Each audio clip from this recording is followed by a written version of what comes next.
Bom dia a todos. Gostaria de acolher a todos vocês neste evento que é institucional, porque traz presente a identidade da Universidade Católica através de traços que vão sendo desenhados ao longo dos períodos. E este evento, então, é de fraternidade e redes de cooperação. Eu digo para vocês que essa ideia de uma jornada surgiu exatamente a partir do momento em que a Congregação para a Educação Católica, até então, em 2017, exatamente na Páscoa da Ressurreição, eles lançaram um documento intitulado Educar ao Humanismo Solidário. E nesse Educar ao Humanismo Solidário, valeria a pena, quem não conhece, dar depois aí uma lida e até talvez um estudo, porque, ao meu modo de ver, é exatamente o documento que traduz o conceito de uma educação católica para os nossos dias. Nesse documento, com pelo menos 5 itens de grande importância, ele diz para nós exatamente, primeiro, que educar, mais do que educar, ter uma educação humanizada, por isso humanizar a educação, colocar a pessoa no centro do processo educativo. Então é a pessoa que é olhada. E quando se fala em pessoa, você já entende não só o estudante, mas ele, com certeza, o professor, ele, com certeza, e todos aqueles que fazem parte desse convívio numa escola, numa universidade, todo o apoio back-office, ou seja, aqueles que trabalham por trás, que às vezes a gente não vê, mas são eles que trabalham para dar condições para que a escola ou a universidade possa funcionar. Então, humanizar a educação. Depois, promover uma cultura do diálogo. Esse olhar para o outro, percebendo que há diferenças, mas há muito mais o que nos une, para nos tornar próximos, e as diferenças não são vistas como algo que diminui a possibilidade de uma boa convivência, pelo contrário, fortalece, vamos colocar, como essa criatividade do próprio Deus, que nos faz diferentes, mas ao mesmo tempo a sua imagem e semelhança. Então, o diálogo, uma cultura do diálogo. Depois, globalizar a esperança, que a possibilidade de uma boa educação, de uma boa formação, não esteja restrita a pequenos grupos na sociedade, mas que possa abrir a possibilidade para todos aqueles que de fato quiserem se empenhar nesse caminho exatamente de uma formação e uma formação integral, não só uma formação intelectual, ou seja, uma formação que possa contemplar todas as dimensões da pessoa humana. Por isso, globalizar a esperança que possa chegar a todos. O último item vai estar relacionado a esse terceiro que eu acabei de falar, que é o globalizar a esperança. O terceiro é exatamente uma verdadeira inclusão. E aqui não se fala só da inclusão com pessoas que têm necessidades especiais para a educação, mas é exatamente estreitar, incluir nesse sentido, estreitar as relações entre as gerações. Ou seja, meu avô, minha avó, meu bisavô, meus pais, aqueles que virão depois de mim. Então, estreitar essas relações, num olhar verdadeiramente humano, amigo, e para que, repito, ninguém fique para trás, mas que todos possam caminhar sempre para frente, seguindo para frente, para o alto, como Petrópolis, seja da nossa bandeira de Petrópolis, sempre para frente, para o alto. Mas é essa a realidade do humano. Por isso, o quarto ponto, uma verdadeira inclusão. E o quinto ponto, que veio dar origem, assim pelo menos inspirar esse nosso evento, que é exatamente as redes de cooperação, permitir, promover redes de cooperação. E aqui nós estamos pensando em instituições, entre instituições, algumas que têm aí as suas qualidades, que possam oferecer a outras que ainda não têm aquelas, mas têm de repente outras e por isso podem também nos ajudar, e por isso vai se formando uma rede. Professores, estudantes, isso a gente tem promovido seja no colégio de aplicação, mas através desse evento que tem sido praticamente anual, estamos no na quarta edição, que é exatamente esse olhar, principalmente da nossa pós-graduação estricto sensu, colaborando diretamente com a graduação. E a partir daqui, com certeza também, uma ajuda onde, de repente, a universidade pode chegar. Tá bom? E a gente passou a unir, seja as redes de cooperação, para tornar possível toda essa primeira parte que eu falei, mas essas redes de cooperação, a cada ano inspirada exatamente num tema da campanha da fraternidade. Tá? Por isso, amizade, solidariedade, amizade social e bem comum, esse escolhido para este ano. Então tem tudo a ver, seja com a filosofia, que com a teologia, mas também com a nossa formação ampla, humana, de toda a universidade. Aí eu convidei este ano para pudesse aí organizar e estivesse então promovendo diretamente, através do nosso apoio, a professora Lúcia Vaz, e ela então convidou a professora Luciana e também o professor Anderson, Padre Anderson. Dessa forma, a professora Lúcia, que está em 2 programas de pós-graduação estricto sensu, no mestrado e doutorado em educação e no mestrado em psicologia. A professora Luciana, ela está no mestrado em psicologia e o Padre Anderson no mestrado e doutorado em educação. Então, sejam bem-vindos, passo para vocês aí a palavra, tá bom? Todos bem-vindos, um bom dia e uma boa jornada.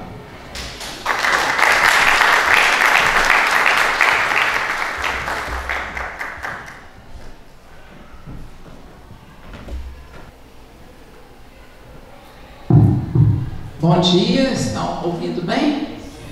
Então, é com muita satisfação que damos início então, à 4ª jornada da Fraternidade em Redes de Cooperação.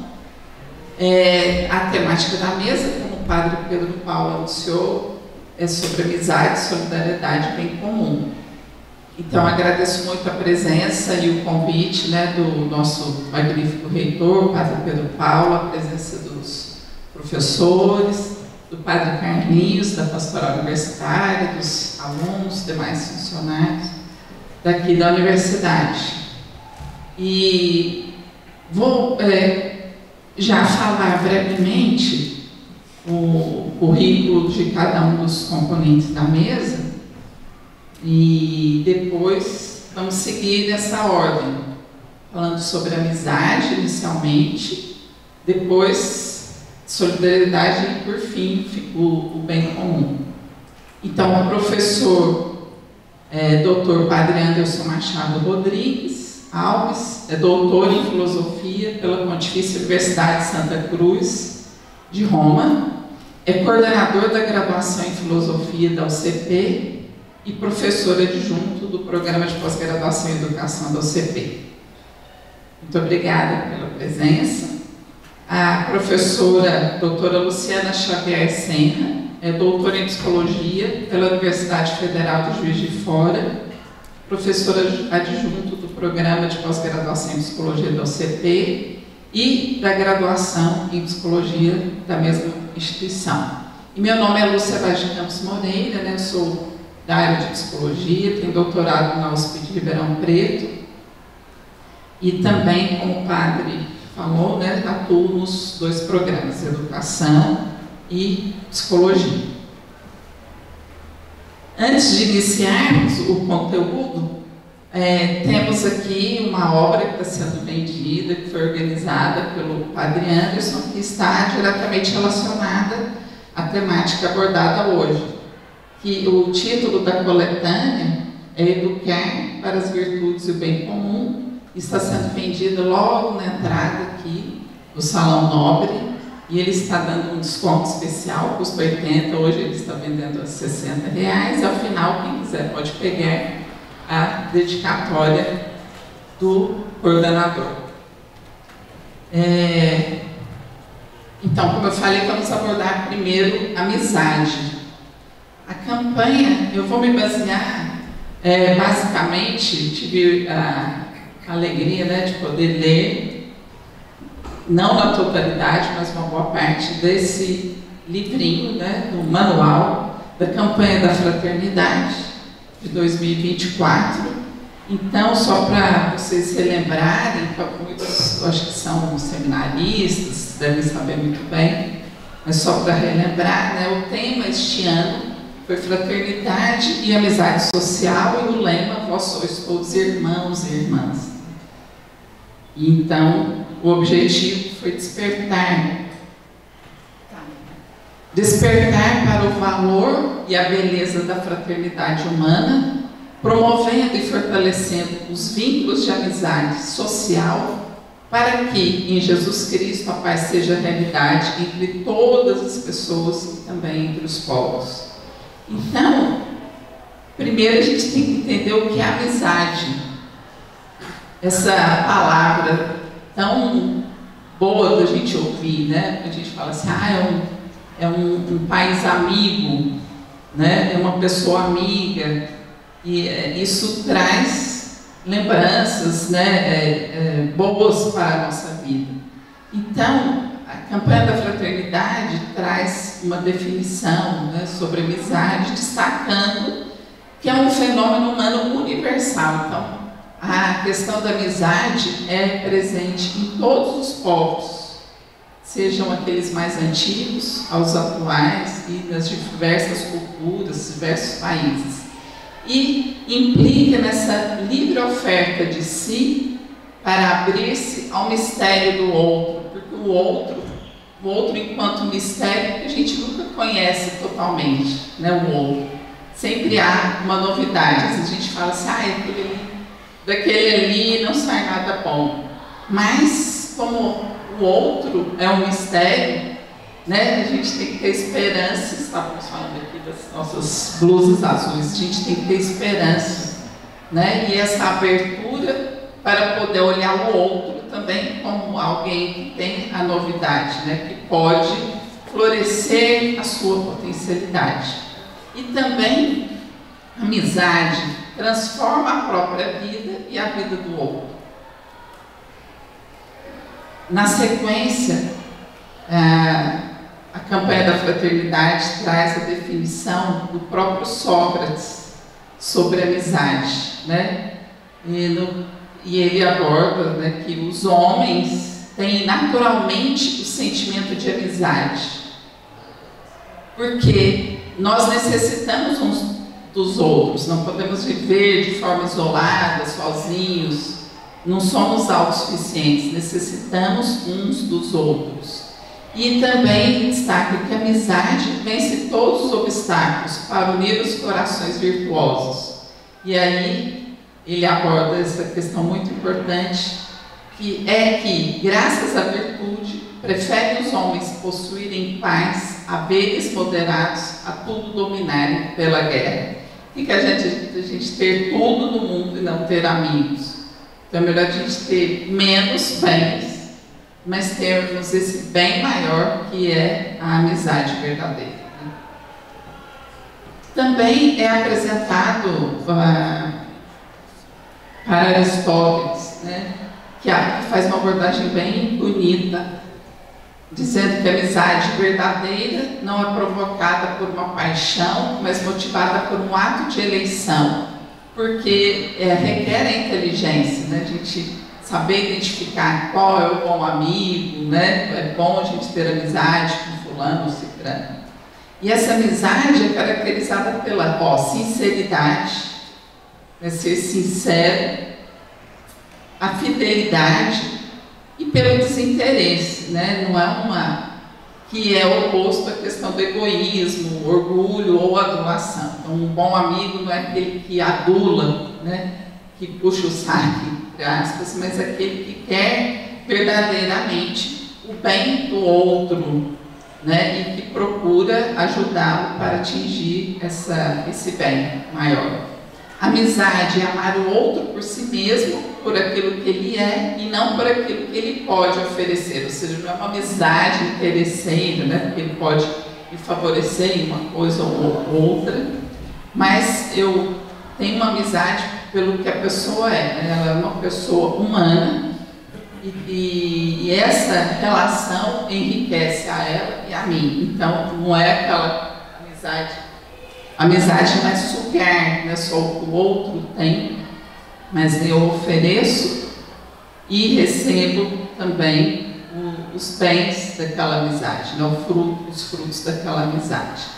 Antes de entrar em amizade social, eu queria só relembrar assim, que a gente, como o padre Pedro Paulo disse, nós somos pesquisadores, e eu tive a oportunidade em 2 pesquisas abordar a questão da amizade. Não era o foco central, mas também tinha uma pergunta sobre amizade. E aí, uma pesquisa com adolescentes, a gente identificou, né, com meninos e meninas adolescentes, que a amizade era muito presente na escola, né? Na escola e também na vizinhança, mas principalmente na escola, porque os adolescentes, as crianças também passam muito tempo nesse contexto.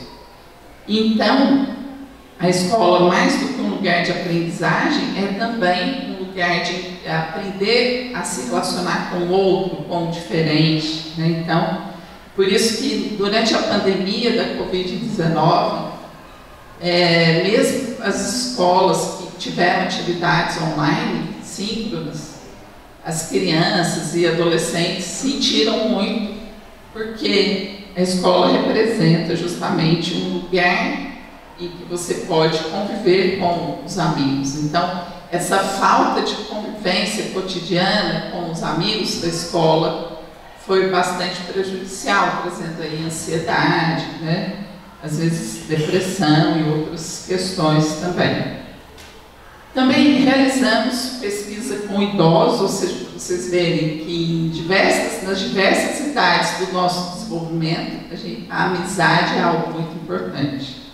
Na pesquisa com idosos, a gente viu que os amigos representavam companheirismo e ajuda mútua, além de também divertirem-se e também ficavam satisfeitos na presença dos amigos. Claro que na pessoa idosa, às vezes vai morrendo um amigo ou, né, um irmão, então também existe essa realidade das perdas, mas a presença dos amigos conforta muito a vida dos idosos. Mas além disso, também é importante, como o padre falou, a amizade entre as gerações. A gente tem uma atividade de extensão que a gente começou esse semestre ali na escola paroquial de São Pedro Alcântara, que fica atrás da catedral, e lá tem o EJA, né, Educação de Jovens e Adultos. E aí eu levei os alunos de psicologia para lá, e nós vamos ter 4 encontros. Tivemos já o primeiro, e foi uma satisfação para nós, tem muitas pessoas idosas nessa escola, pessoas com deficiência também, e compartilhar. Eu falei, acho que a gente vai sair daqui aprendendo mais com os alunos idosos ali daquela escola, do que nós transmitindo algo. Então, foi tão bonito ver o tanto que um idoso ajuda o outro ali, porque muitas mulheres, né, mais mulheres do que homens, uma idosa ajuda a outra. Teve uma que perdeu tudo durante as fortes chuvas no ano há 2 anos, né? As chuvas fortes tiveram há 2 anos, caiu a casa, morreu todo mundo da família dela, mas ela vai à escola todos os dias e tem a amizade das colegas ali, e o tanto que isso conforta. Ela já é uma pessoa bem idosa e tem essa amizade ali dentro da escola. Então foi muito bonito, né, ouvir essas experiências, essas trocas das gerações, né, nossos alunos mais jovens e os idosos e também adultos que ali estavam. Bom, agora entrando na amizade social, esse manual da campanha da fraternidade se baseia muito na encíclica, eu não sei como pronuncia direito, o padre corrige, o padre Anderson, Fratelli Tutti, é isso? Pronuncia assim. Essa encíclica do Papa Francisco, na qual ele traz conceitos sobre a amizade social, né? Às vezes soa um pouco estranho para nós, né? Amizade, porque normalmente você tem amizade com um colega de escola, um colega de trabalho, mas o que seria então essa amizade social, né? Então, o Papa Francisco relata, né, que essa amizade ultrapassa as barreiras de geografia e do espaço. Lembra que eu mencionei antes características de uma boa amizade, né?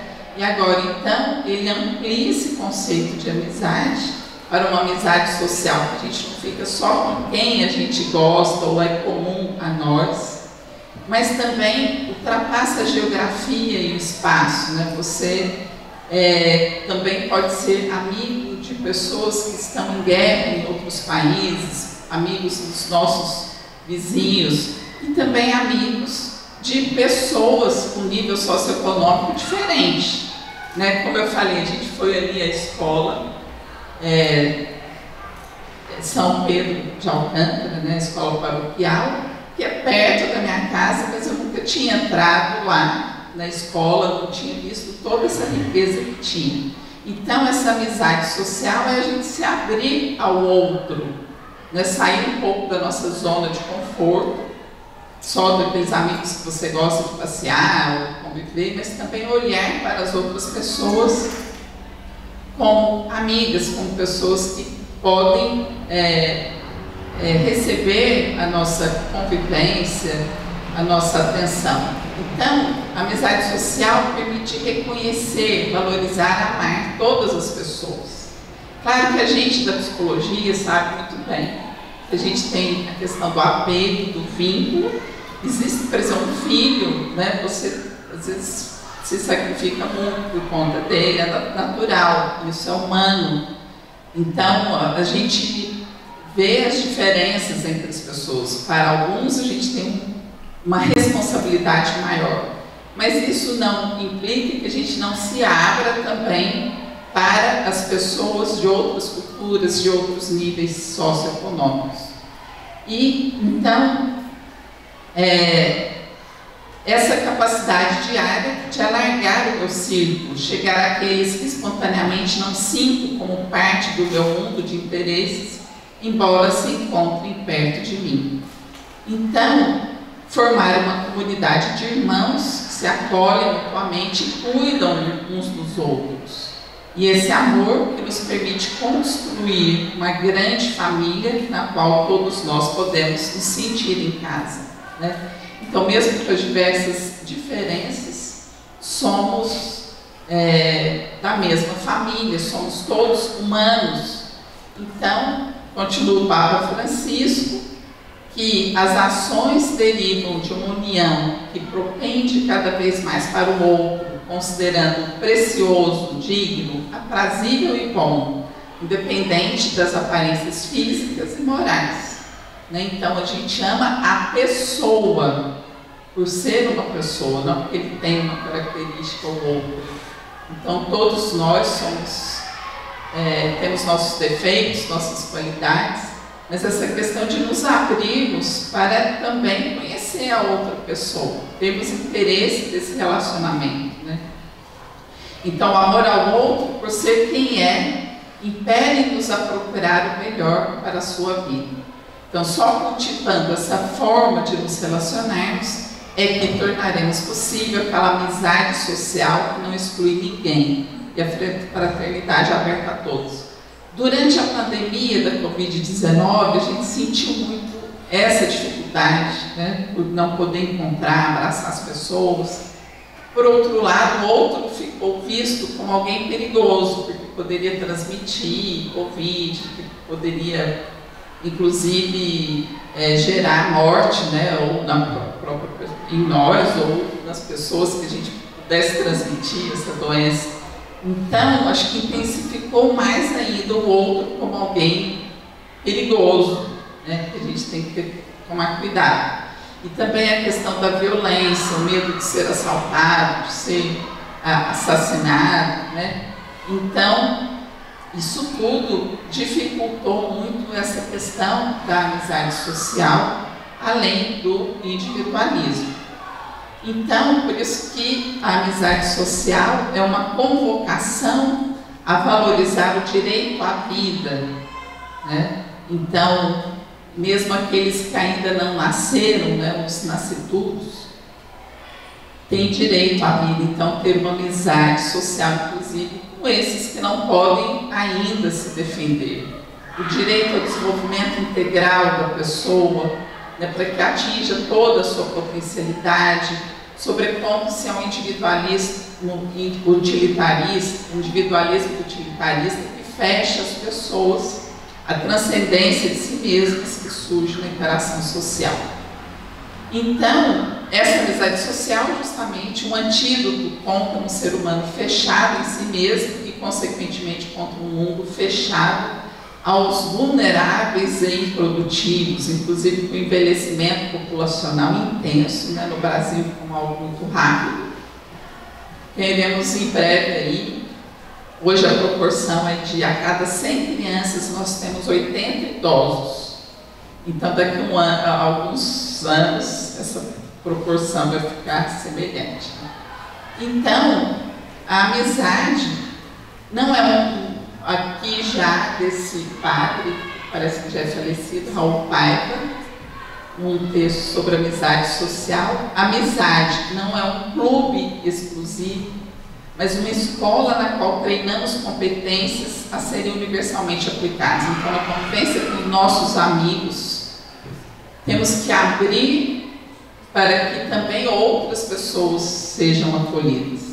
Os amigos que só cuidam dos seus amigos reduzem o horizonte da amizade.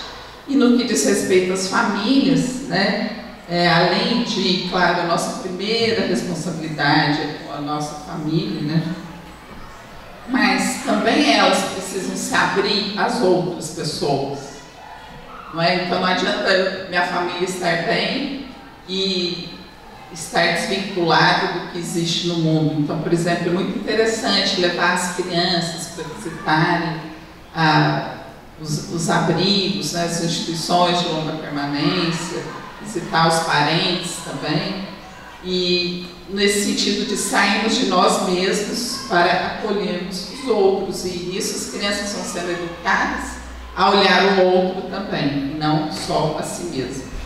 Então, somos todos irmãos e, portanto, temos a mesma dignidade. Por fim, então, destacando na campanha da fraternidade aí, esse paradoxo do nosso tempo, né? Vivemos fisicamente próximos, mas existencialmente distantes, também pelo uso das novas tecnologias, né, das TICs, né, que chamam atualmente. Então, vivemos um agudo processo de subjetivação, a única ótica que importa é a minha, ao ponto de existir a alterofobia, né, o medo, a rejeição, a aversão a tudo aquilo que é outro, tudo que não sou eu mesmo. Então, a campanha da fraternidade convoca, né, para que a gente revigore a consciência de que somos uma única família humana, né? Então, sejam chineses, pessoas de Israel, da Palestina, do Brasil, da Argentina, Noruega, etc., somos, ou nossos vizinhos, né? Somos todos humanos e da mesma família. Então, passo agora, agradeço, né? E passo a palavra para a professora Luciana, que vai abordar a solidariedade.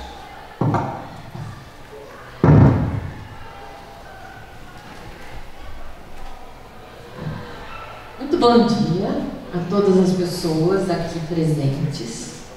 já estava anotado aqui, pessoas, então eu vou reproduzir na íntegra, né, o que estava aqui no meu roteiro. Bem, para quem não me conhece, eu sou professora e psicóloga, tem que chegar algumas coisas aí depois da apresentação. Professora e psicóloga, mas não necessariamente nessa ordem. Às vezes eu sou mais psicóloga que professora, às vezes eu sou mais professora que psicóloga, mas agora já está tudo junto. Né? O importante é que eu venho antes disso, não é isso? Então, antes de eu começar a expor o que eu pretendo, eu gostaria de ler um trechinho.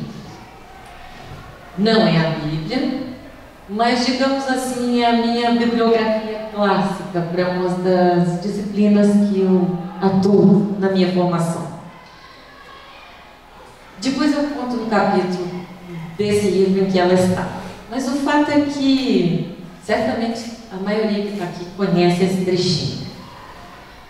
Mas um certo samaritano que viajava chegou junto dele e, quando o viu, encheu-se de compaixão.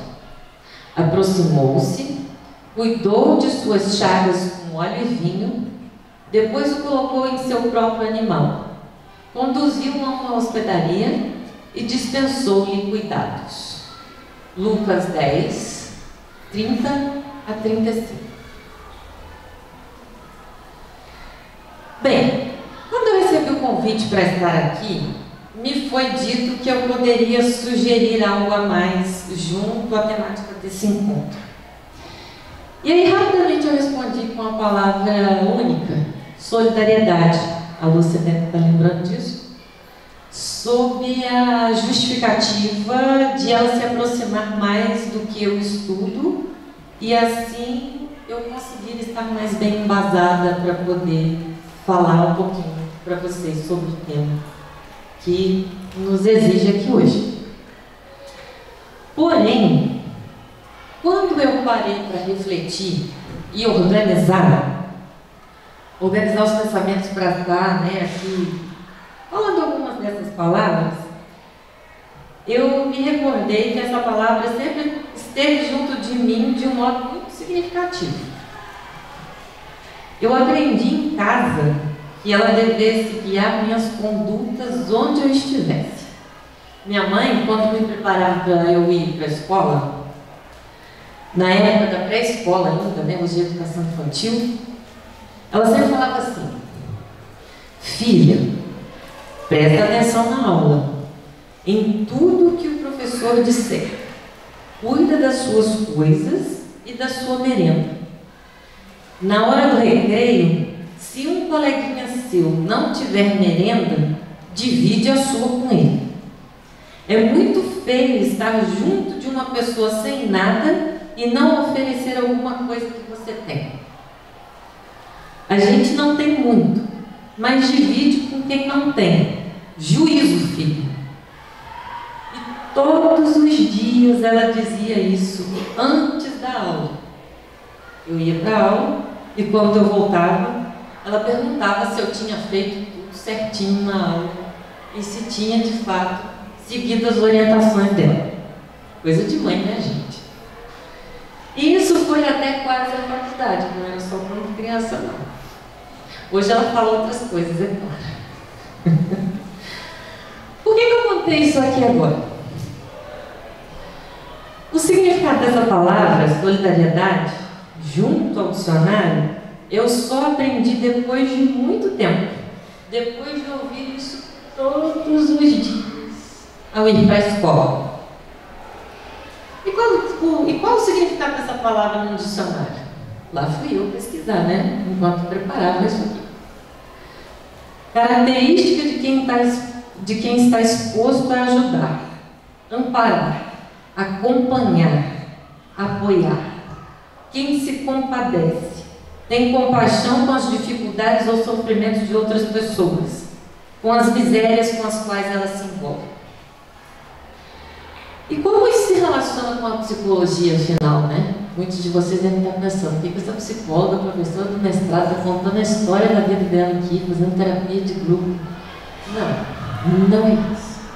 Mas como é que isso se relaciona com a psicologia? Contudo, quando eu me deparei pela primeira vez com o conceito de comportamentos pró-sociais, e eis que esse é o título do capítulo, onde está o trechinho que eu li de Lucas. Quando eu me deparei pela primeira vez com esse assunto, eu notei que havia pontos em comum ao estudar altruísmo, empatia, troca social, independente das diferenças que esses conceitos possuem entre si tecnicamente. E esses pontos são, por exemplo, ajuda ofertada a uma ou mais pessoas, ações intencionais, deliberadas, voluntárias, com o objetivo de ajudar e beneficiar pessoas. São interações positivas, cooperação, ou seja, solidariedade. Para que ser solidário, cooperativo, apoiar, ajudar, mesmo sem reconhecimento? Mesmo levando algum prejuízo? Muitos se questionam isso, né? Porém, aí já está falando a Luciana, psicóloga pesquisadora, muitos estudos longitudinais, e esses datam desde a década de 50, pós-Segunda Guerra, e esses estudos longitudinais, né, sobre bem-estar, expectativa de vida, qualidade de vida, vem demonstrando que fazer o bem, cooperar, ajudar, beneficiar pessoas, favorece as pessoas em muitas outras coisas. No próprio desenvolvimento, melhora a saúde física e a saúde mental, protege contra doenças cardíacas, degenerativas, comprometedoras do sistema nervoso central, né, entre AVCs, entre outras, do declínio cognitivo, avanço da longevidade, câncer, depressão e ansiedade. Curiosamente, né, desde a década de 50, nesse pós-Segunda Guerra, que a gente encarou aí Guerra Fria e outros tantos conflitos, né, que se avançaram pela década de 80, 90 e agora os anos 2000 como um todo, né, não por acaso, em paralelo, houve um aumento muito absurdo dos dados sobre comprometimento de saúde mental, especialmente em relação à depressão e ansiedade, inclusive com crianças e adolescentes, e o aumento das doenças cardiovasculares. Então, como é que é isso? Ao mesmo tempo que a psicologia se dedica às psicopatologias, naquele momento, década de 50, de 1952 em específico, quando entra no auge o humanismo na psicologia, né, e que um autor que eu gosto muito, chamado Abraham Maslow, escreve para uma psicologia da saúde, nos alerta e então inspira esses estudos longitudinais sobre a importância de se cultivar, estimular, né, e fazer proliferar os comportamentos pró-sociais, já que, né, há bastante evidências de que esses mesmos comportamentos, na forma de altruísmo, compaixão, empatia, eles colaboram para a qualidade de vida e bem-estar.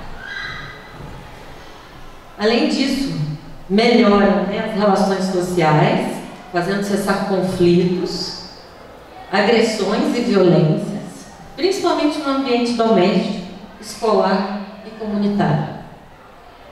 Então, comportamento pró-social e ser solidário é ajudar a si mesmo, né? Não é só ajudar o outro, porque auxilia nos processos de tomada de decisão. Você começa a analisar benefício em vez de o prazer a todo custo e imediato, mas o benefício que pode ser suscetível a algum tipo de risco para as pessoas ou prejuízos a elas, e quando tem risco para outras pessoas ou prejuízo para as outras pessoas, não é um benefício genuíno.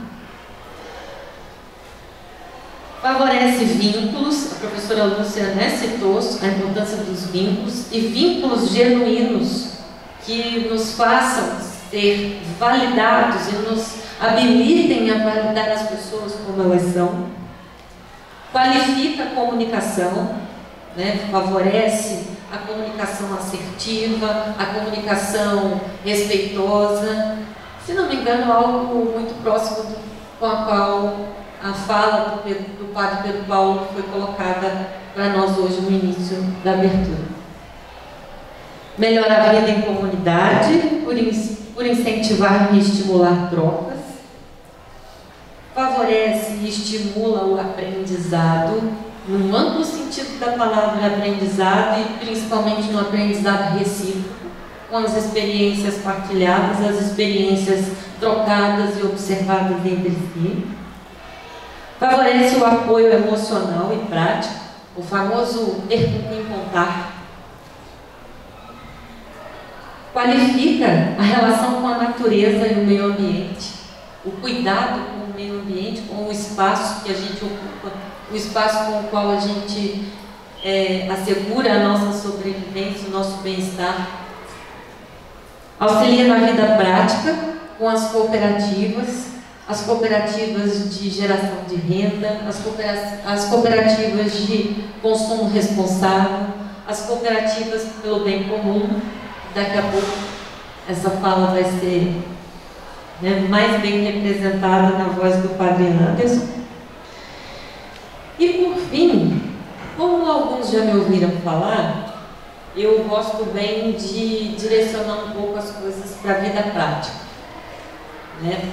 Eu me incomodo muito quando ouço aquelas expressões assim: vamos problematizar.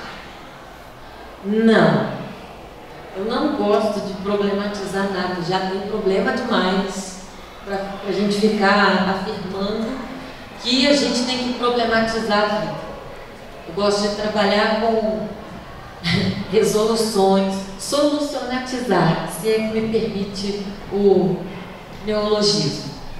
Em que pese a gente não consiga sanar, né, todas as dificuldades em absoluto, até porque isso seria próximo da perfeição, e perfeição a gente sabe que não nos cabe. A solidariedade, então, né, acho que vale como mensagem final, é um valor de vida para a vida. E se é uma relação em que a gente nota um jogo do ganha-ganha, né, porque é um valor de vida para a vida, como é que a gente faz para promover solidariedade? Está na moda, né, em rede social, 5 dicas para, né, 7 problemas que você deve evitar. Então, eu vou colocar aqui 8 indicadores para a gente começar a colocar em prática, a começar por mim mesmo. 1. Que cultivemos a empatia, a compaixão e o respeito. Que a gente se comunique de modo aberto, transparente. 3. Que a gente incentive as colaborações, para que então sejam eliminadas as competições. Para que a gente ofereça ajuda e suporte prático e emocional. 4. E que 5, a gente aprenda a celebrar as nossas conquistas, mas sobretudo que a gente aprenda a celebrar as conquistas dos outros sem que a gente se incomode com elas.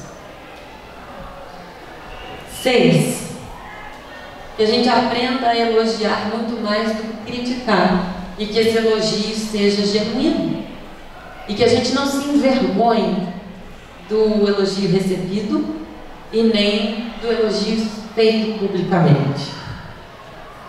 Que a gente estimule a autenticidade e a espontaneidade. Acho que esse aqui fica um pouco mais fácil para mim. E, obviamente, educando. Eu coloquei no gerúndio mesmo, porque eu acredito numa educação em processo, em evolução, transformação, porque se ela é em processo, em evolução, em transformação, ela vai exigir da gente constantes ações de educar. Então, que a gente promova esse educar educando. Muito obrigada, gente. Bom dia. Muito obrigada, professora Luciana. E depois da fala do Padre Anderson, que vai abordar mais a questão do bem comum, nós vamos ter um tempinho para perguntas e também relatos de experiências, e aí a gente pode estar aprofundando mais essas questões. Então, passo a palavra ao professor Padre Anderson Machado. Obrigado, bom dia. Bom dia, professora Lúcia, professora Luciana, bom dia a todos. Paulo, nosso diretor, os professores, alunos, também os que estão acompanhando, que vão acompanhar depois a gravação. Uma alegria estar aqui participando desse evento, repetindo sobre esses temas. Primeiramente, agradeço aos dois professores que apresentaram, foi maravilhoso, eu anotei diversas coisas aqui, tem diversos pontos para perguntar, questionar depois, aprendi muito, muito bom. Eu tinha preparado um texto, vou fazer aqui, mas assim, talvez resumindo um pouquinho o que as duas disseram, né? Eu notei essa frase aqui do Aristóteles, que diz isso, assim, não é uma frase literal, mas a ideia é essa, que numa cidade onde há amizade baseada na virtude, nessa cidade não seria necessário ter leis, não se precisaria, onde todos são amigos, não há necessidade de justiça, dizia ele, né? E realmente é o que foi colocado aqui, né? Se tem uma amizade, realmente, uma vida social, se há também solidariedade, né? Então, se há preocupação com o outro, as leis ficam em segundo plano, né? Não tem necessidade disso. Então, fantástico. Muito bom a fala da professora também sobre esse tema da solidariedade. Eu escrevi um capítulo sobre isso também no livro meu de doutrina social, que está aqui, é outro livro, que fala dos fundamentos antropológicos e das consequências morais disso. Mas ouvir pelo ponto de vista da psicologia foi fantástico, né? Que completa realmente. Ajuda muito. Também outro ponto ali que podemos comentar depois é que todos esses pontos que a senhora falou de positivos aí, que a solidariedade gera, né? Em outros estudos eu vejo que tem uma coisa que é contra tudo isso, mas exatamente o contrário, que é o telefone celular. Faz mal para todos esses pontos que a senhora falou aí, né? Da saúde à vida social, à vida pública, à vida em sociedade, à amizade, tudo, né? Graças a Deus, né? Mas isso é para outro tema, né? Mas tem muitos estudos sobre isso que falam disso, né? Que tudo está sendo destruído pelo celular e a gente não dá conta disso. A educação, principalmente, está sendo destruída, né? Mas é outro tema, mas tudo bem. Vamos falar aqui sobre o tema do bem comum e da amizade social. Eu vou voltar para o texto que eu preparei, um pouco longo, mas vou tentar ler aqui para falarmos sobre esse tema. Então, vamos começar aqui com a introdução. O Papa Leão XIII é reconhecido como iniciador da doutrina social da Igreja nos tempos modernos. Em 1891, ele publicou a encíclica Rerum Novarum, considerada a pedra angular do discurso social da Igreja. Entretanto, temos outros textos magisteriais, inclusive de Leão XIII, anteriores àquela encíclica, que tratam os temas sociais. O Papa Leão XIII viveu nos últimos anos do século XIX e início do século XX. O século XIX é considerado como a época da consolidação da sociedade moderna, surgida com o Renascimento no século XVI. Foi uma época caracterizada pela prioridade do indivíduo em oposição à tendência anterior da Idade Média de compreender o homem como membro da sociedade, da família. A modernidade tem esse acento no indivíduo e não tanto mais na família, na sociedade, na cidade, como falava Aristóteles, né? Então, começa essa cultura do indivíduo. Desde Leão XIII, uma série de encíclicas sociais foi publicada pelos papas, que dão origem, então, ao discurso social da Igreja. Nós temos o 40º ano, de Pio XI, 1931, Mater e Magista, de João XXIII, 1961, Popular do Progresso, de 1967, do Papa Paulo VI, João Paulo II publicou Labore Exercens, 1981, Solicitudo Rei Socialis, 1987, Centésimos Anos, 1991, Bento XVI publicou Caritas in Veritate, em 2009, e o Papa Francisco publicou Laudato Si, em 2015, a exortação apostólica Querida Amazônia, 2020, e a encíclica Fratelli Tutti, como a professora recordou, também do ano 2020. Então, são esses os principais documentos da doutrina social da Igreja. Bem comum e princípio personalista. Sobre a natureza da doutrina social, o Papa Bento XVI afirmou que ela responde à dinâmica da caridade recebida e oferecida. A função da doutrina social seria, dizer ele, a proclamação da verdade do amor de Cristo na sociedade. Isso é a doutrina social, a proclamação da verdade do amor de Cristo na sociedade.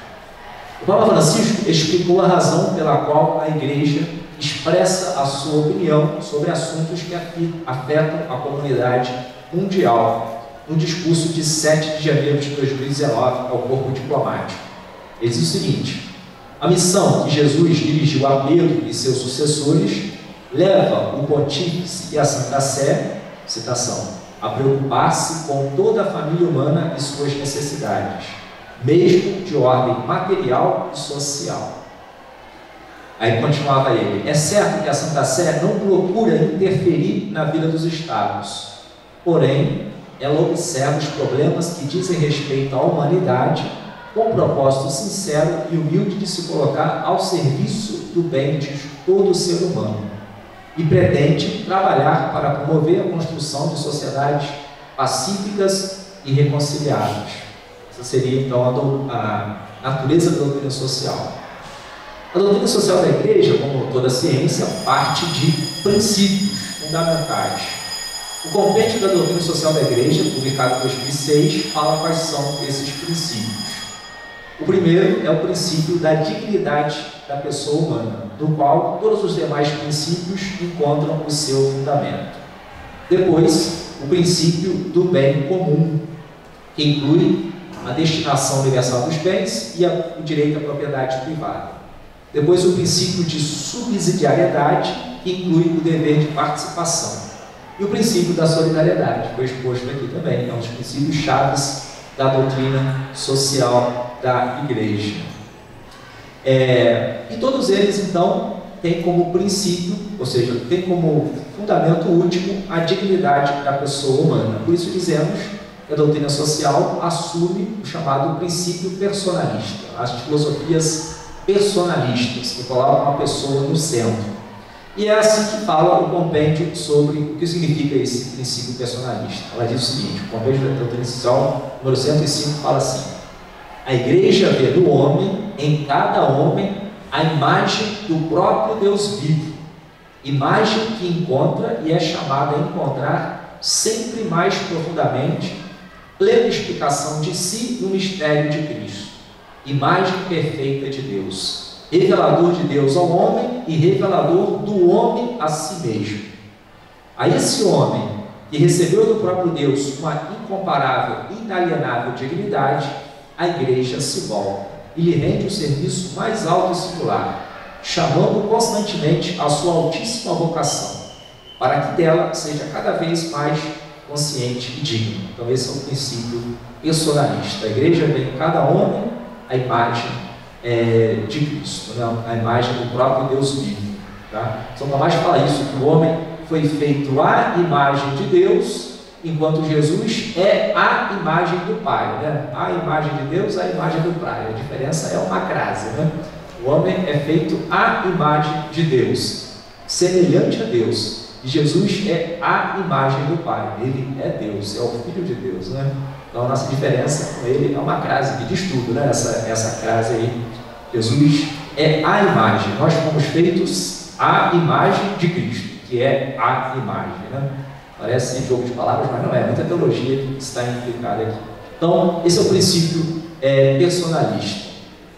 Esse princípio personalista funda, então, o bem comum, o princípio do bem comum, que afirma, o princípio do bem comum, que a vida social não é um mero meio para o homem conseguir o seu fim último, mas a vida social mesma é um elemento central do bem de cada pessoa. Cada pessoa precisa da vida social para se realizar, para ser feliz, como também a professora aqui falou, né?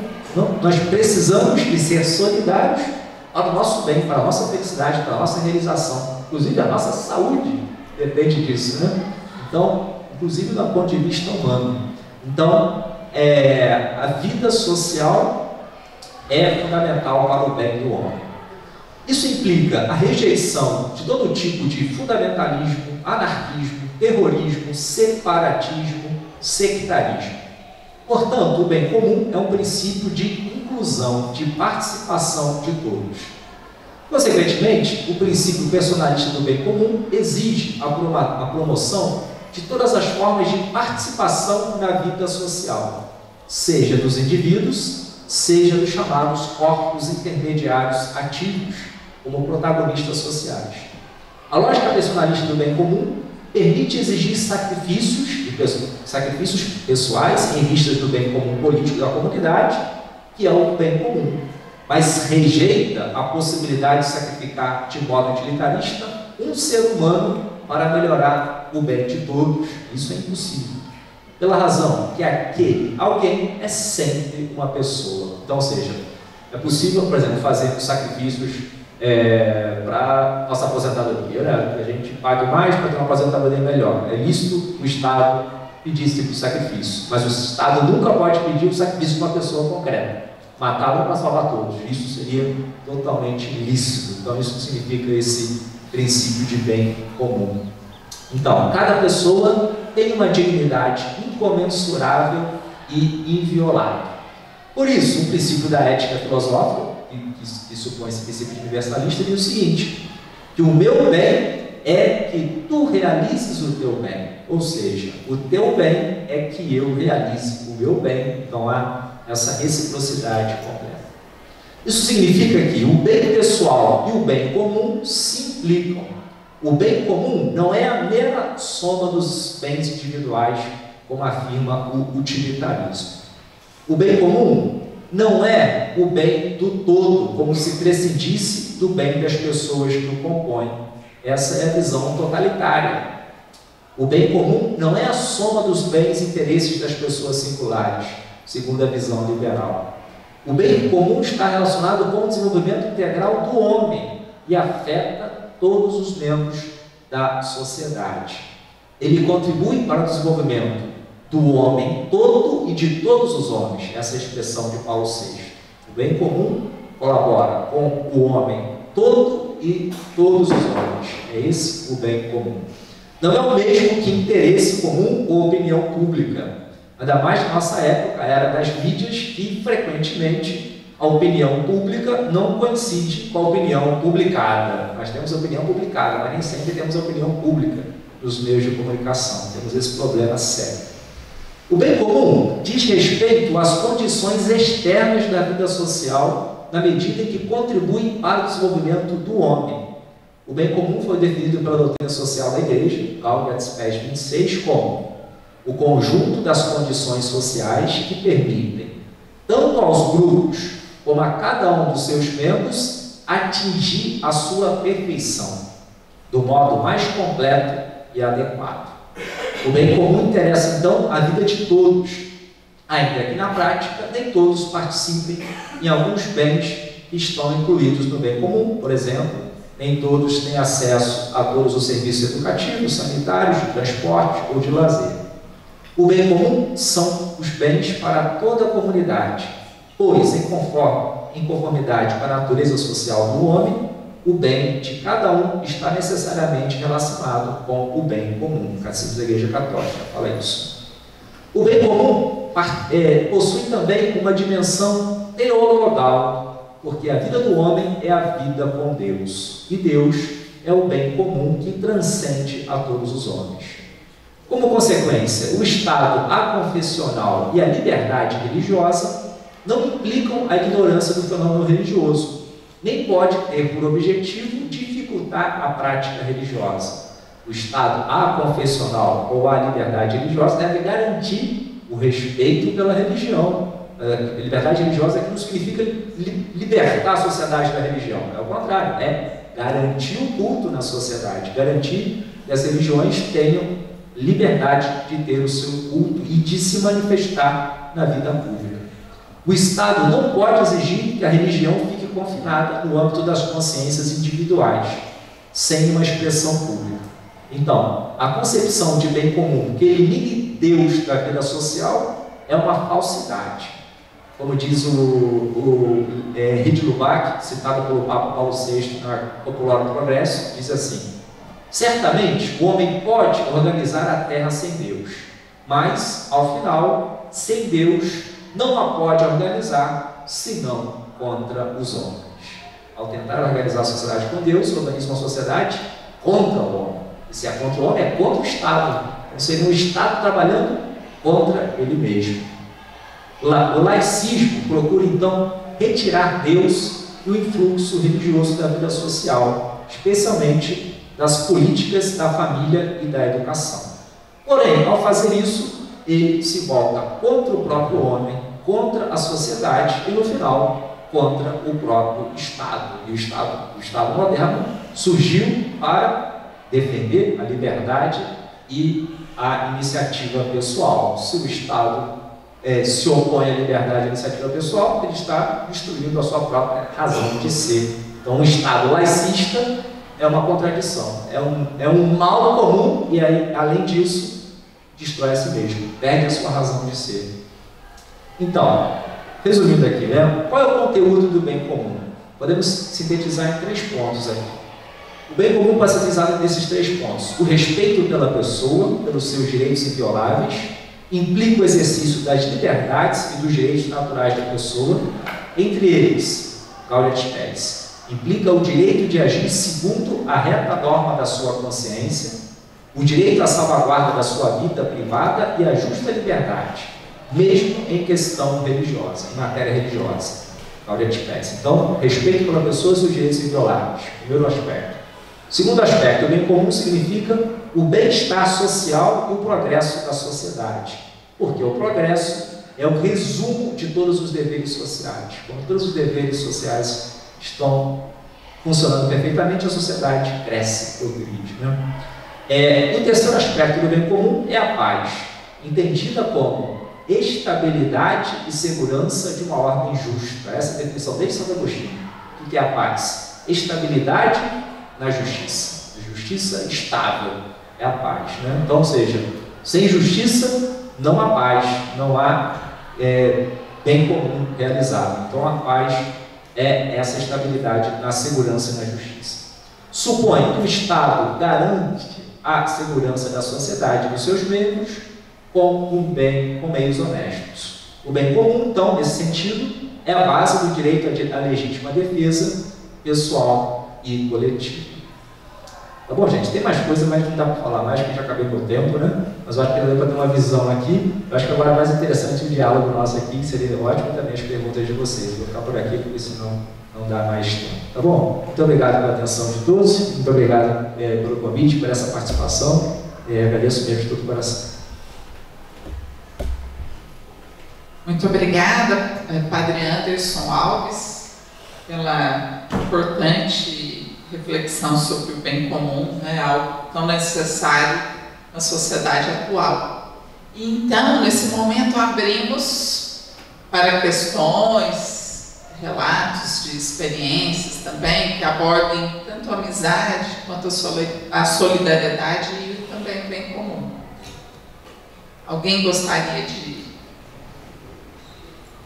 falar algo? Então, tem alguém? Daniel, o microfone está. Bom dia. Bom dia. Eu sou o professor Altamir. Gostaria de parabenizá-los por essa condução tão serena, tão bonita, de uns temas que são, de fato, que implicam a nossa vida, o nosso cotidiano. E à medida em que vocês foram apresentando, eu fiquei pensando em um conceito que eu tenho perseguido muito nas minhas pesquisas. Meus alunos já estão ao par desse conceito, que é o conceito de hospitalidade. A hospitalidade é, para mim, um conceito fundamentalmente bíblico, né? Eu trabalho com a Sagrada Escritura, E desde o Gênesis até o Apocalipse, nós percebemos a importância da hospitalidade, ou seja, o acolher o outro, o acolher a outra de uma forma, como Aristóteles tinha falado, desinteressada, não interesseira. A hospitalidade é, portanto, um elemento que, a meu ver, perpassa toda essa discussão e adquire como seu ponto alto o texto de Lucas, citado pela doutora Luciana, quando aquele que é acolhido, né? Aquele homem assaltado, que é acolhido pelo samaritano, deixa revelar profundamente esse senso da hospitalidade. A hospitalidade não é uma coisa que acontece só em casa, esse é um grande exemplo. É uma hospitalidade no caminho, essa ideia do processo que você muito bem colocou. Então eu fico pensando que esse conceito, sobretudo explorado e desenvolvido por Jacques Derrida, tem essa dupla acepção. Jacques Derrida forjou, né, a partir dessa palavra, o conceito de hospitalidade, porque ele comporta também a hostilidade. E você, professora, doutora Lúcia, falou muito bem isso, que na própria pandemia o outro se comportou ou nos pareceu como um inimigo, como um hostil, como um perigoso, foi a sua palavra. Quando você estava falando, eu me lembrei de Khalil Gibran.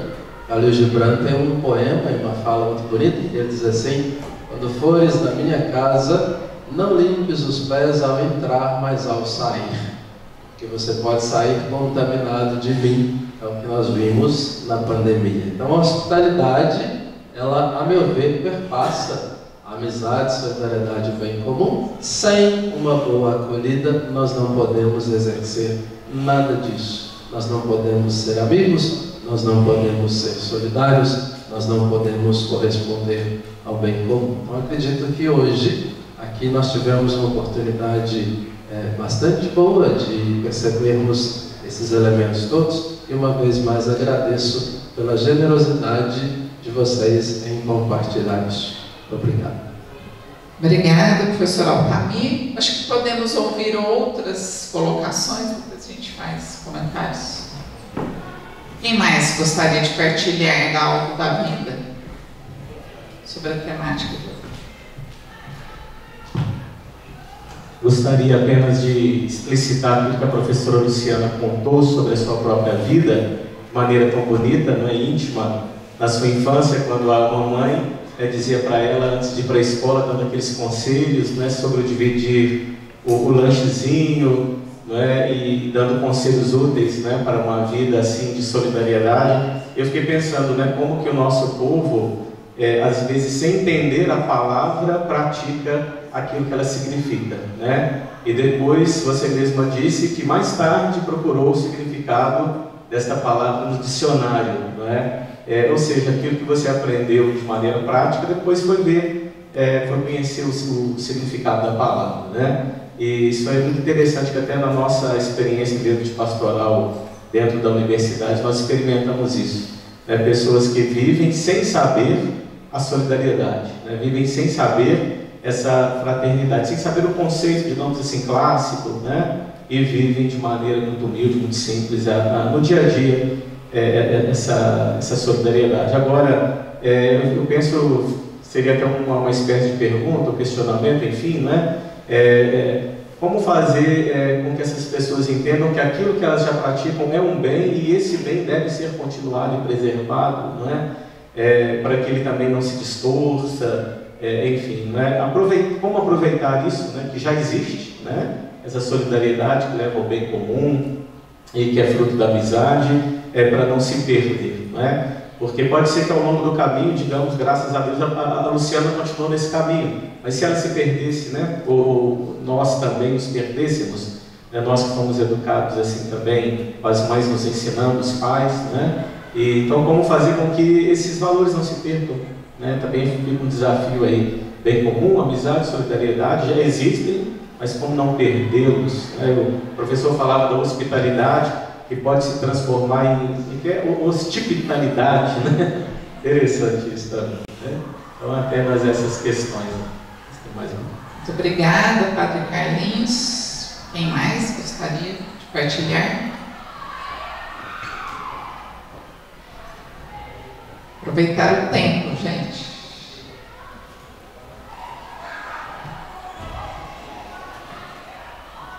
Ninguém mais? Então, podemos aqui estar comentando as duas questões, depois, se mais alguém quiser falar, pode me perguntar. Bom, professora Romir, eu gostaria de agradecer seu comentário, né, e sendo também psicóloga clínica, não somente professora, essa hospitalidade, a gente traduz isso no nosso contexto aqui na psicologia, na própria acepção do acolher. Se a gente não souber, enquanto psicólogo clínico, vamos dizer assim, né, acolher o outro, porque ele chega com muita coragem, né, para superar os problemas e se apresentar a alguém que ele nunca viu, que ele não tem a menor ideia se vai de fato ouvi-lo como ele gostaria de ser ouvido, justamente porque ele chega das suas misérias pessoais, né, sem esse acolhimento do contexto dele, às vezes na própria família, às vezes na escola, às vezes na comunidade em que ele se relaciona, falta aquele ter com quem contar, né? E quando chega ao psicólogo, sem a gente ser hospitaleiro, sem a gente ser acolhedor, em primeiro lugar, antes mesmo de qualquer técnica, como que a gente acessa o outro? A gente não acessa.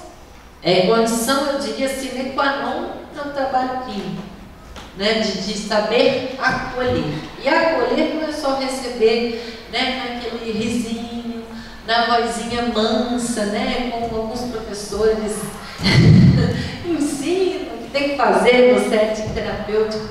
Não é assim. Se a gente não for genuíno nesse acolhimento, como que a gente vai encorajar a pessoa a dizer de si, das misérias que ela está enfrentando?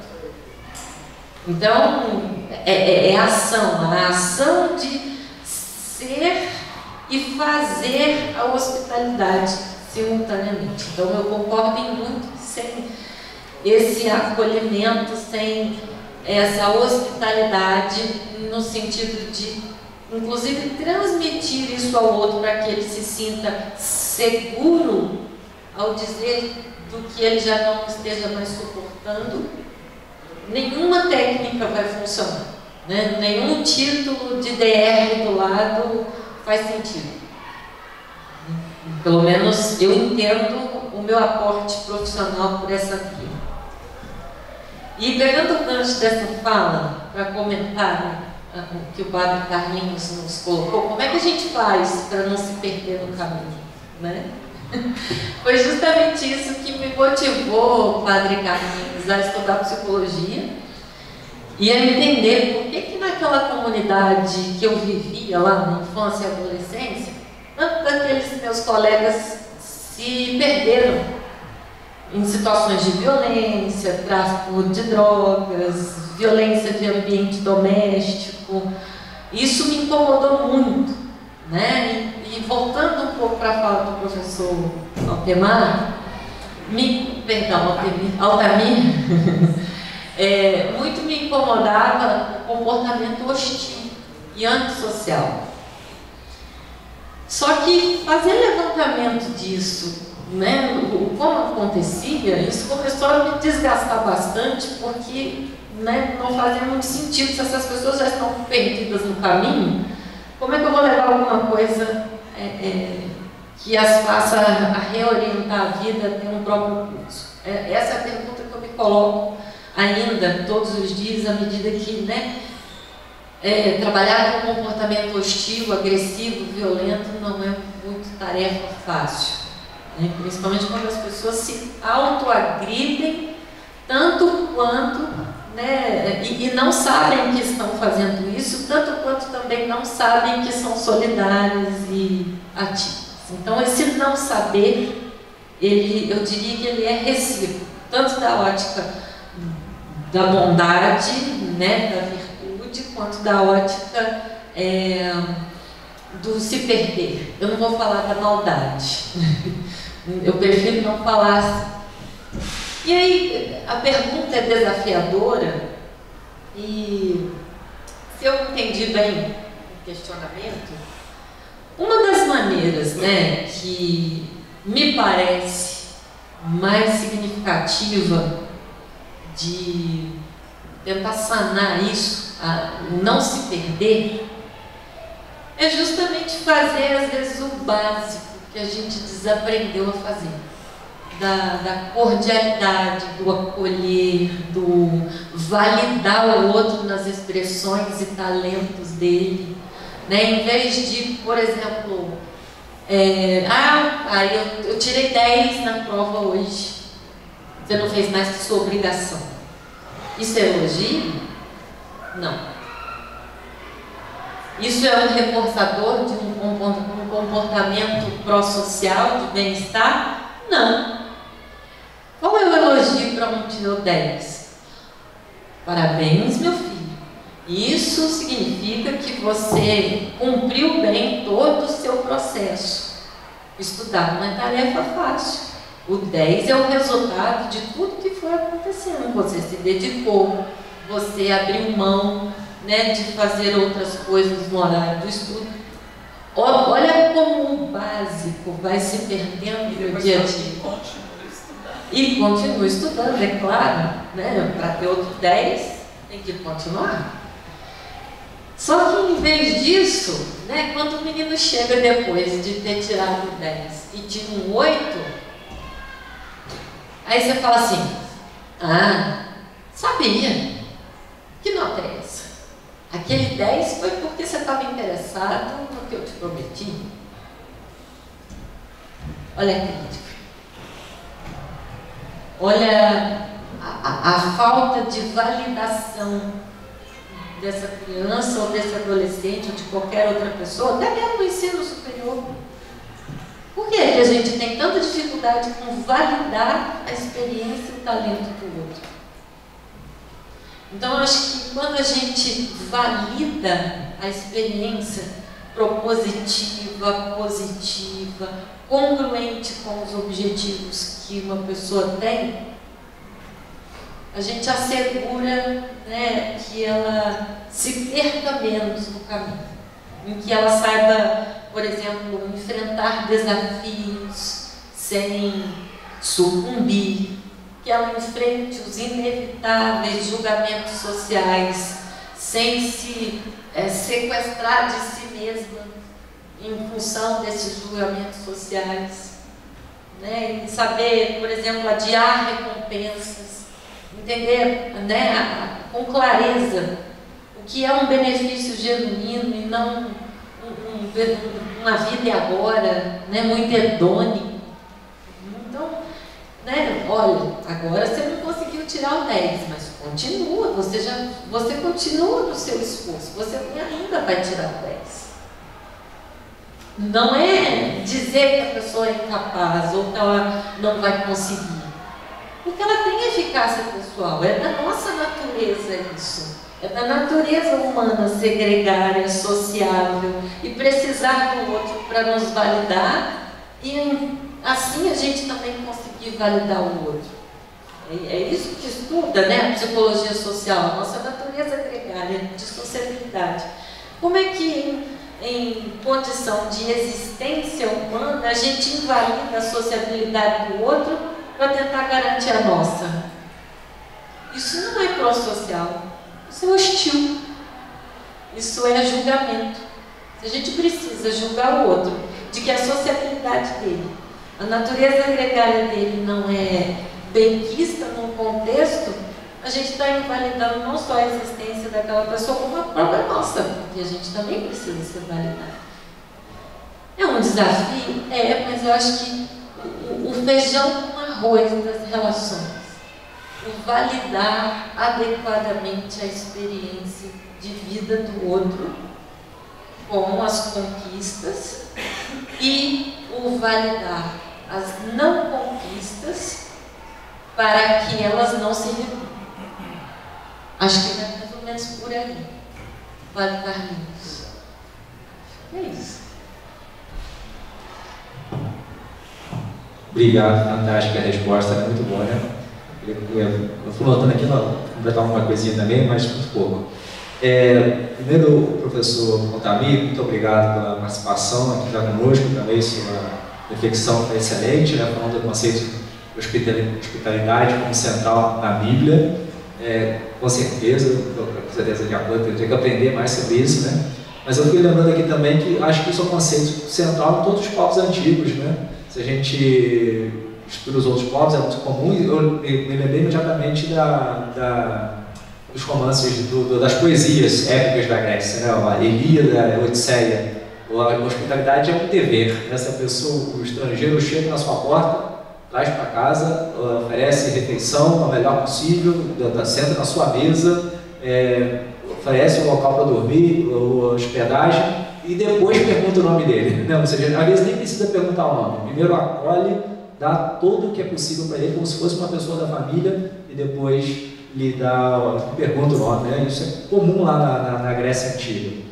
Para a Sagrada Escritura e toda a Bíblia, certamente, se tornar a Idade Média também é assim. O estrangeiro se passa, mesmo se é estrangeiro, mesmo se faz parte do outro exército, mas se pediu hospitalidade numa casa, num palácio, é obrigação, né? É obrigatório para aquela pessoa acolher, dar ali tudo o que o outro precisava. Depois os beneditinos também, né? Isso é uma coisa central da hospitalidade beneditina, né? Tem até a parte específica do mosteiro para acolher os hóspedes. O hóspede é Cristo, tem essa mentalidade também, que vem também da parábola do bom samaritano, certamente.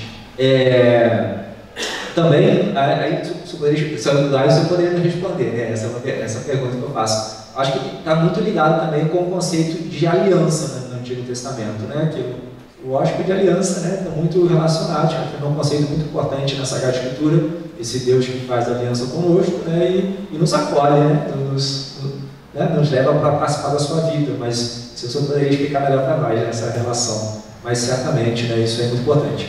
Isso do DRK, hospitalidade, você falou, isso eu não conheço, realmente é uma novidade para mim, mas interessante isso, né, que essa hostilidade também está implícita nessa possibilidade atual, né? Então, realmente é um tema que passa os três temas, realmente, né? A amizade, bem comum e vida social, certamente, está aí presente. A professora respondeu, né, que na hospitalidade, na psicologia, é o acolher, com certeza, e respondendo também ao padre Carlinho, né, que também está bem ligado com o senhor, né, como promover essa hospitalidade, como promover o bem do outro. A professora falou muito bem dessa questão de reforçar, né? E aí eu posso pegar uma coisa da filosofia aqui também, né? A pessoa às vezes, né, só falou, né, padre, é boa, é solidária, é acolhedora com o outro, faz isso sem ter os conceitos, faz isso porque aprendeu da educação, aprendeu na família, aprendeu em casa, aprendeu com a igreja, e ela cresce, né? E aí tem o risco de perder. Qual o risco que pode levar uma pessoa a perder isso? Pode ser convivência com outras pessoas que não têm esses valores, né? Agora aqui está nós falando da filosofia, né? Pode ser também com a filosofia que ela aprende, né? Se ela aprende a filosofia de Nietzsche, né? A filosofia do martelo, ele não veio para construir, ele veio para destruir, né? Então que valor tem a hospitalidade aqui, né? Você aprende Sartre, o meu inferno é os outros, o outro é um inferno para mim, né? Então que hospitalidade eu vou ter, né? Como que eu vou acolher o outro, né? Se ela adere à filosofia do Sartre, ou o Camus, tudo é um absurdo, né? Nada tem sentido na vida. Então o que eu vou fazer com o outro, né? Então, veja, uma filosofia péssima destrói esses conceitos excelentes, não é verdade, né?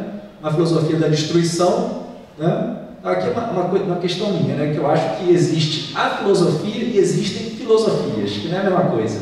A filosofia é uma ciência, que tem uma progressão, tem uma continuidade, tem uns valores que são eternos, né? Sócrates, Platão, Aristóteles, medievais, tem muitas coisas. E tem filosofias ou teorias de vida. Usam a palavra filosofia, mas será que é filosofia mesmo, né? Se a filosofia vem para destruir, isso é ciência?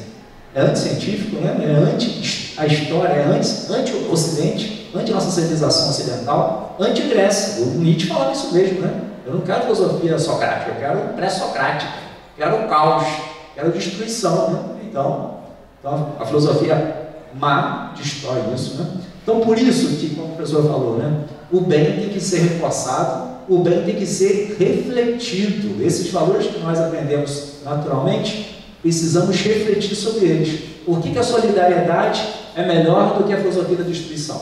Por quê? Temos que refletir. E aí, a professora falou, precisamos da psicologia, precisamos da filosofia, precisamos da teologia, precisamos de outras ciências que façam a pessoa refletir sobre isso. Refletir para quê? Para confirmar e para reforçar a sua atitude. Então, o bem tem que ser refletido para ser melhor compreendido, melhor vivido. Então, nós estamos fazendo aqui, precisamos não só incentivar a viver, mas refletir os conceitos, refletir, mostrar por que eles são corretos e para viver, né? Depois que a pessoa só falou aí dessa necessidade de reforçar o comportamento positivo dos outros, né? Isso aqui é essencial, os educadores fazem isso, os pais devem fazer, né? Agora aqui, puxando para o nosso lado também, né? O clero, a maior parte aqui é seminarista, né? Isso aqui é essencial para nós, deveria ser também, né? Assim, às vezes o nosso relacionamento, a nossa vida, né? É muito de cobrança, né? A gente cobra muito dos outros, dos amigos, dos seminaristas, dos padres, cobra muito. Estamos muito prontos a criticar, olha lá, o fulano errou, olha só, aquele fez aquilo, né? Mas às vezes é tão raro ver um padre que fala para o outro: parabéns, você fez um bom trabalho, continue assim. Só isso, não precisa fazer uma festa, não precisa levar para a churrascaria, só falar 2 palavrinhas: parabéns, que trabalho bom, que trabalho bonito você fez, né? Isso é importante para a vida do padre, para a vida do seminarista, é essencial. A formação sacerdotal também, né? Não é só corrigir o que está errado, que é preciso corrigir, mas também dizer: muito bem, você fez um bom trabalho, né? Aí a pessoa se sente realmente incentivada e fala: vale a pena, né? Vou fazer isso aqui, vou continuar. Tenho amigos, tenho irmãos que me sustentam, que me fortalecem, e se eu errar, você sempre vai me corrigir, mas vai corrigir com caridade também, né? Isso também, acho que é fundamental, né? Também, assim, desculpa, né? A gente vê um pouquinho, mas nem tanto, né? Para o nosso ambiente aqui. Reforçar o positivo também nosso, de nós, que no fundo é viver como irmãos, de verdade. Né? Os irmãos fazem isso, né? Se o outro acerta, muito bem. Se o outro corrige, você tem vergonha, não é o que você está fazendo, né? Corrige na hora, deixa para depois. O irmão, no caso, é assim, corrige imediatamente. Para nós deveria ser o mesmo também, né? Então, ou seja, acho que tudo, as ciências se apoiam, né? A psicologia, a filosofia, a teologia é muito importante. Então, gente, eu só agradeço muito o professor Otávio, o professor Padre Carlinhos também, essas 2 colaborações, e a resposta das 2 também, que, nossa, me fizeram pensar muita coisa aqui. Eu não tenho outras questões também, mas vamos ver se eles têm mais coisa aqui para perguntar para eles. Gostaria de acrescentar na questão do professor Altamir sobre hospitalidade e o acolhimento. Tem um autor, Han, que aborda a questão do tempo, né? Eu não tenho tempo para ti. Então, a sociedade atual tem muito assim, a gente faz tanta coisa, às vezes nem sabe, está correndo atrás do quê, né? Então, essa dimensão do tempo, né, que às vezes a pessoa não pode dar muito tempo, mas o tempo que pode, né, conversar um pouco, ligar, né? Isso é importante. Também a questão do amar o próximo como a si mesmo, que a gente sempre fala, né, todas as vezes que a gente é convidado, porque na hospitalidade, no acolhimento, a pessoa também tem que ter o amor próprio, né, porque tem gente que precisa da ajuda do outro, mas também tem gente que abusa um pouco, né, acha que o outro tem que fazer tudo por ele. Que é diferente da questão da amizade. Amizade, ambos estão ali contribuindo para o bem, né, daquele relacionamento e o bem de cada um. Então, é importante amar o próximo, mas também não se esquecer de amar-se, né, de ter, valorizar, né, essa vida que Deus nos deu. sobre a questão da amizade, né, os padres, né, que o padre Anderson estava abordando. Para os padres, né, que não têm essa vida matrimonial, a amizade é algo fundamental. Né? É importante que vocês tenham bons amigos, né, que tenham uma companhia, tanto entre os padres, mas na sua comunidade também. Né? O padre não pode viver de forma isolada. Ele é uma referência para a sua comunidade, na sua paróquia, onde ele estiver atuando, mas ele também tem que lembrar que ele necessita estar bem para ajudar a sua comunidade. Então, deve buscar ter tempo de convivência com bons amigos, que isso fortalece também a pessoa dele. Sobre o padre Carlinhos, né? Essa questão de não desanimar, porque às vezes, nessa cultura utilitarista, assim, mas por que você vai fazer isso? Você não vai ganhar nada, né? Mas assim, olha, tem coisas que a gente faz por Cristo, né? Tem coisas que você faz, eu faço por Cristo, faço porque é bom para mim, né? A Luciana destacou algo importante, né? Viver o bem, fazer o bem faz bem para nós, né? E o contrário também, né? Quando você faz o mal, isso repercute na sua vida. Tudo na vida tem consequência, né? Para o bem ou para o mal. Mesmo que haja o perdão, mas tem as consequências naturais da vida, né? Se a pessoa roubar, vai ter alguma consequência, mesmo que ele seja perdoado, tem ali alguma pena. Se o marido trai a mulher, tem alguma consequência também, mesmo que haja perdão. Então a gente não deve desanimar, né, de fazer o bem, mesmo que o outro não mereça.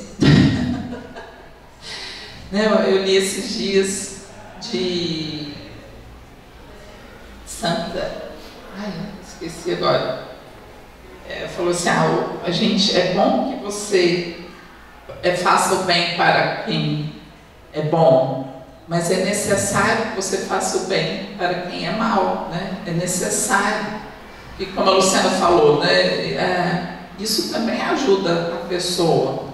Às vezes a pessoa não merece, né, na nossa cultura do estrito, no sentido assim, a pessoa não merece aquela caridade, mas ela merece sim, por ser humana, né? Então a gente nunca deve desistir das pessoas. Um pai, uma mãe, né, nunca deve desistir dos seus filhos. Às vezes dão trabalho, né? Às vezes chateiam, etc. Mas no outro dia você ama de novo aquele filho, né? E assim também na sociedade. Às vezes a gente acaba desistindo da sociedade, desistindo do nosso país, desistindo da nossa cidade. Eu acho que é importante isso, que a gente não desista das pessoas, né? E cada um fazendo a sua parte, haverá essa promoção do bem comum. Não vai ficar pesado para ninguém, né, Padre? Eu acho que todo mundo tem algo a doar, por menor que seja, nem que seja a moedinha que aquela viúva levou, né? Mas todo mundo tem algo a contribuir para o bem comum. Gente, vocês gostariam de falar mais alguma coisa? Mais alguma colocação? Então, eu agradeço bastante a participação de todos. Nós três somos, eu considero que somos amigos, além de colegas, né? Então, acho que isso reflete a tranquilidade da mesa, né? Eu acho que a gente tem uma colaboração conjunta, tem uma satisfação muito grande de ser amiga de vocês. E isso acho que foi importante para traduzir essa temática da amizade, da solidariedade, né, do bem comum, que deve existir em todos os ambientes, de trabalho, da universidade, né, do estudo, da convivência familiar, etc. Então, passo a palavra ali para o nosso reitor, para encerrar a nossa jornada.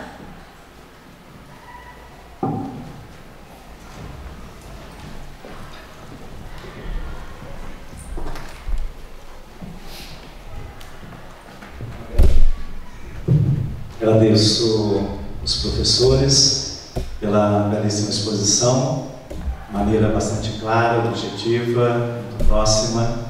Também agradeço a participação de vocês, a presença, e que esse tema possa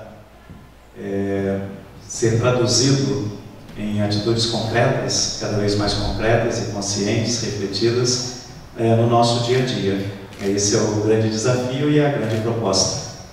Os temas não são só para serem refletidos, a partir dessa reflexão, melhorar também a nossa prática, considerando, e foi reforçado aqui entre nós, que são questões que falam de dimensões essenciais da pessoa humana.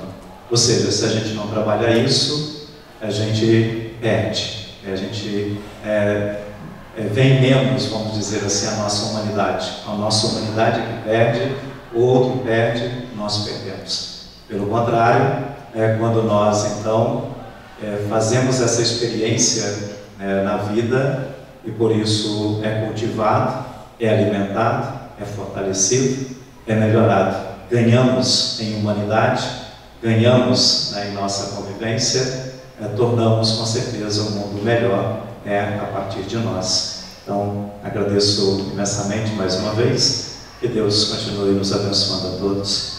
Tenhamos aí todos um bom dia e uma boa semana.